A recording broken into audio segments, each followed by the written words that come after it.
Turkey just had its presidential elections, and it looks like there might be a second round of voting.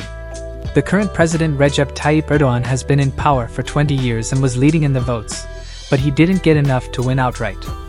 As of now, with almost all the votes counted, Erdogan has 49.4% of the votes, while his main rival Kemal Kilicdaroglu has 45%. There's also another candidate named Sinan Ogan who got 5.2% of the votes. Erdogan told his supporters that he still has a chance to win, but he's okay with going to a runoff on May 28th if that's what the people decide. This election is important because it will determine if Turkey stays under Erdogan's rule, which some people see as becoming more authoritarian, or if they go in a more democratic direction with Kilicdaroglu. Before the election, the polls showed that Kilicdaroglu had a slight lead over Erdogan. Kilicdaroglu is the candidate of a six-party opposition alliance, and he believes they will win in the second round and bring democracy to Turkey. He thinks that Erdogan has lost the trust of the people who want change. We're not sure who Sinan Ogan will support if there's a second round of voting.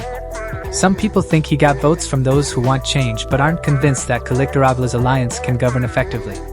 Even though Erdogan didn't win the presidency outright, his ruling Justice and Development Party is likely to keep its majority in the parliament.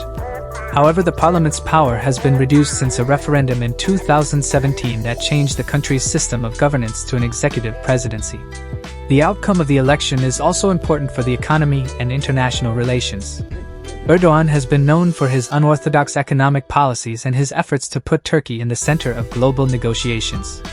The campaign was pretty intense, with Erdogan using divisive tactics and accusing Kilicdaroglu of colluding with terrorists and supporting LGBTQ rights.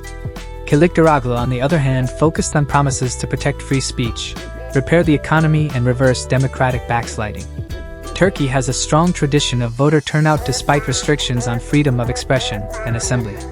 More than 64 million people were eligible to vote, and almost 89% of them cast their votes. This year also marks 100 years since Turkey became a republic. Erdogan has faced criticism for the cost of living crisis in Turkey, with high inflation and a struggling economy. He believes that high interest rates cause inflation and has pressured the central bank to lower rates. It's still uncertain who will come out on top, but the second round of voting will decide the next president.